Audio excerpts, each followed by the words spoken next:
Hey, good morning, Drivetime. Welcome back. As always, I'm David Drum. And with me today is a Drivetime veteran. We have Pastor Adam Hicks, the author of the book, Pain Not Wasted. Adam was with us once before, and we briefly touched on a little bit of what the book is about. We kind of went down a rabbit hole, so to speak. But today, and actually the next 2 weeks, we're going to dive into his book and talk about just a selection of some of the chapters and really some practical applications for them. So, hey, man, welcome back. It's great to have you on here again. Man, I'm so excited to be back with you, hanging out with you, David. I wore my shirt for Florida just so I could be in the same room. That is, I would say the flamingo thing is definitely more of an East Coast of Florida. But I'm definitely feeling it. I like it. I feel underdressed, actually. So, again, just to remind all of our viewers, you're not only an author, but you're a pastor of Desperation Church and campus pastor at the Jasper campus for Desperation Church in Alabama. Mm-hmm. And you had to kind of go through some tragedy in your life, some unexpected occurrence that through that gave birth to this book and a process of healing through the pain versus healing in spite of the pain. Right. And to kick off today, we're talking about in the book, guys. The link to the book will be in the description of the video. But as we talk about this, I'm going to refer to the chapter number as chapter 3. But it's really broken down into 2 parts. So Adam, get us going. Let the guys know what we're talking about today. Yeah, so chapter 3 is all about the right voices will lead to the right choices. And so there are decisions when we get hurt, there are a lot of decisions that we will have to make. There are a lot of dumb decisions that we want to make.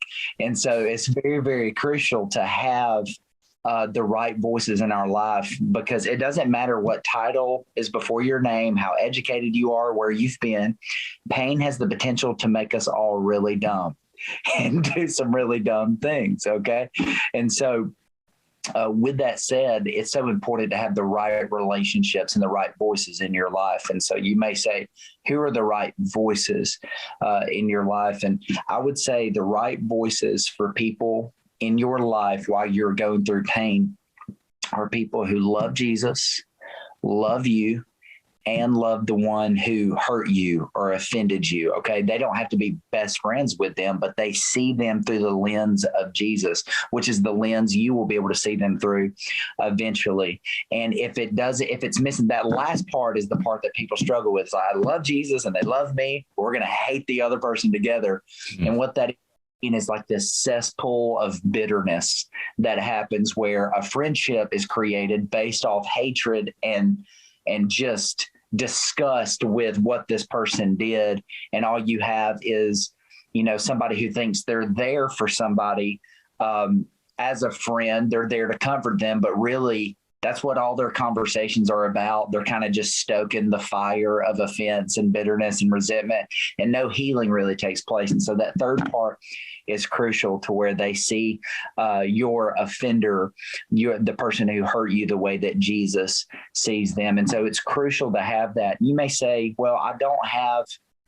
We mentioned this a little bit in the last our last meeting together, David, but if you struggle with, you say, man, I don't trust anybody and I can't just go and open up and I don't have the right voices, then you need to start with a counselor. See, a counselor is a safe place. A counselor is somebody that you can be real with, and you have all counselors do really is and I would say a Christian counselor, they teach you how to think when you can't think for yourself. Okay. Here's the truth. Okay. And it has been my struggle. It's so many people's struggles, but you are the worst counselor for yourself at all times. Okay. That's a pretty pointed statement. Yeah, you are, because I tell everybody that you are your worst counselor. You're the worst person to give yourself counsel, because a lot of times we won't be honest with ourselves. We'll tell ourselves we've got this, or we can deal with this, and you just get into this weird place when God created us for a relationship. He didn't create us to do life alone. And man, it's just really, really such a gift when you have people in your life that you can be absolutely real with. And then, so the first part is talking about building those right voices, the right relationships in your life. And if you struggle with people right now, or maybe you just don't have a circle of friends, that's okay. That's why counselors are there, and they can help you think. They can be a friend. They can be a voice when you need it. And they're going to teach you how to be intentional with relationships, which leads me to the next part. When you first get hurt, and I believe in the book, I talk about it in relation to death, but like when somebody passes away and then there's friends over at the house, there's a ton of food, and food is coming for like a week. And, people are there, there's cards, some people are bringing money, there's all of this stuff. And then after about a week and a half, it kind of starts tapering off. And it's almost like people have forgotten the pain that they're still in. And so the second part of chapter 3 is called When Your People Forget Your Pain, or When Your People Forget Your Pain. And this is such a crucial moment for so many people, because if we're not careful, we will take on the identity of what we went through, and it's going to be all we talk about, all we base life on, all we see life through, we see God through, we see other people through, and we'll almost create a standard for people. And so let's just say you were abandoned, or you were left, or maybe a spouse left, and you've had friends who were very intentional with you, and you say, man, I've got the right voices, man. I had the right voices in my life. I was, and we did life together, but it just, John, he used to call me every day. Now he just maybe calls me once a week, and I'm still hurting. Here's the deal.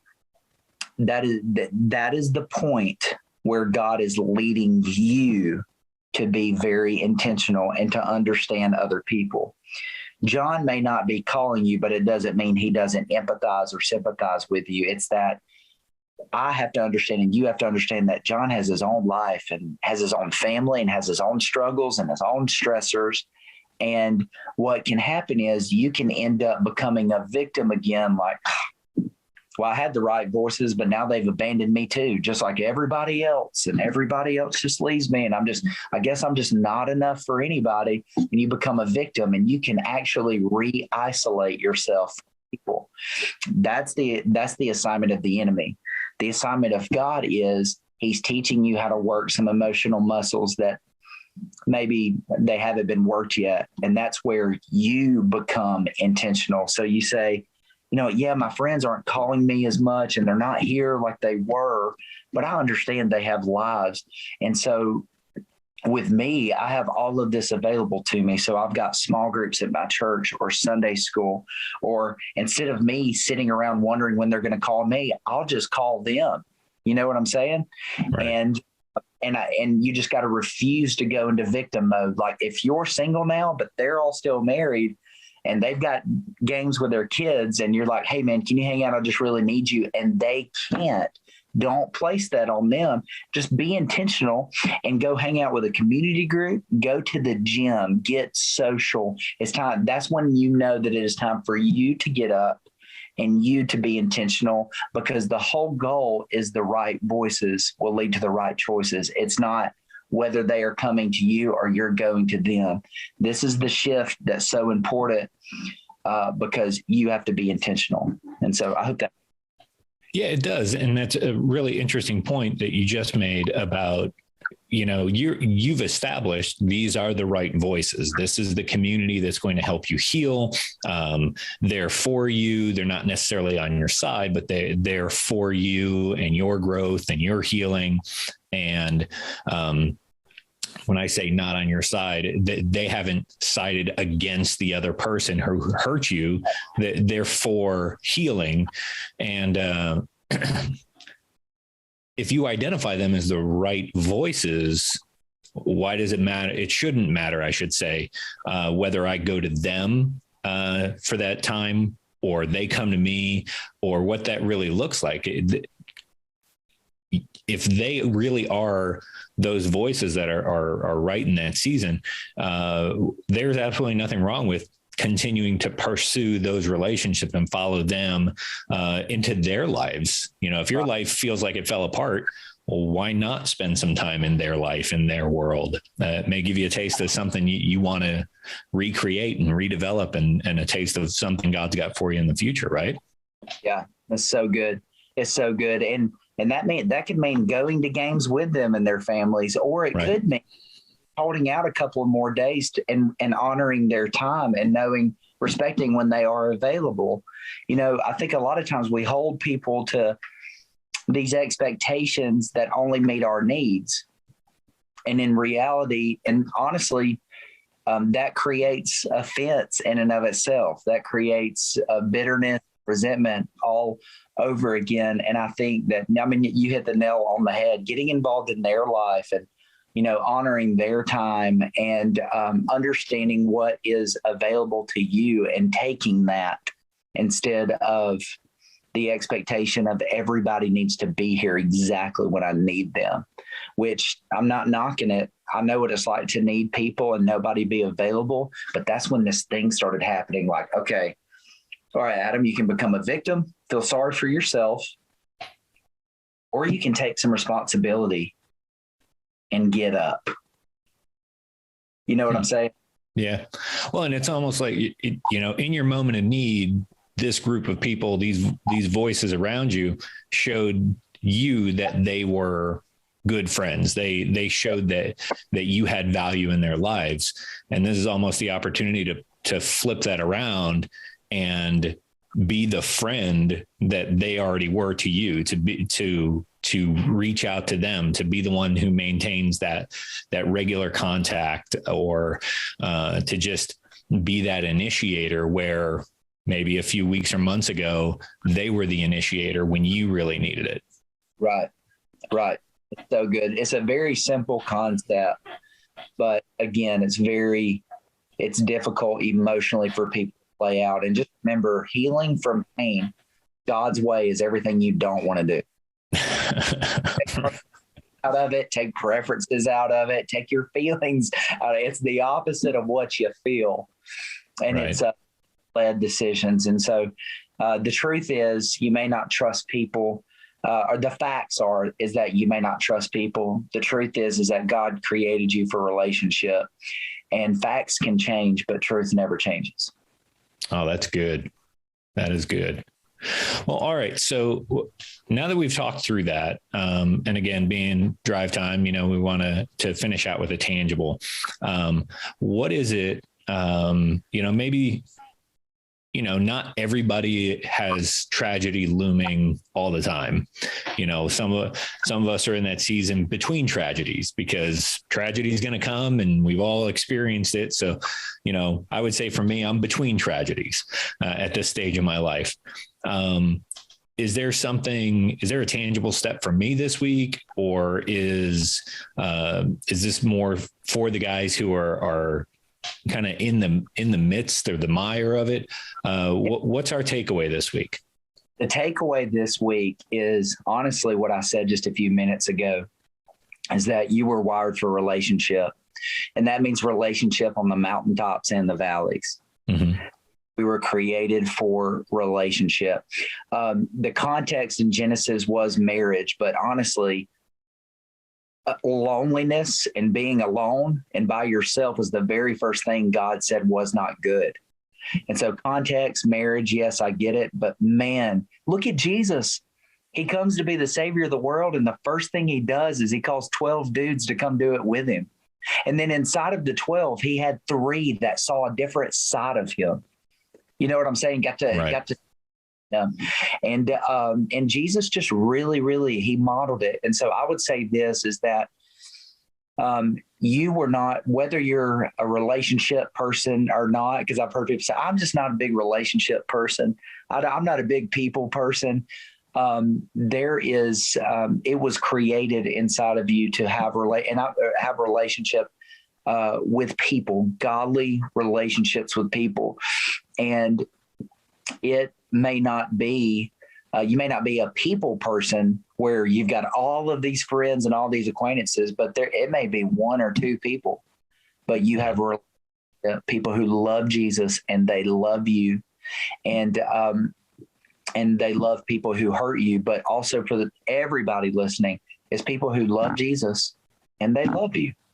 And and if tragedy comes, they're going to see those people through the lens of Jesus. But relationship is so important. That's where life change happens. That's where we grow. That's where we become disciples, is through relationships. That's how we become better. That's how we become better husbands and better fathers and better with our finances. You know what I'm saying?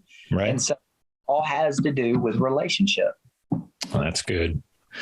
All right, guys. Well, first off, Adam, thank you so much for spending time with us again and pouring into us and explaining some of your work here. Again, guys, the book is Pain Not Wasted. The link for Amazon will be in the description of the video, so you can get a copy of it there. And don't miss out on the next 2 weeks. Adam's going to be back with us. We're going to continue to pour into this book, get into some more of the factors, and really where we go forward from here. So Adam, thank you again. And gentlemen, we'll see you again next week here on Drivetime.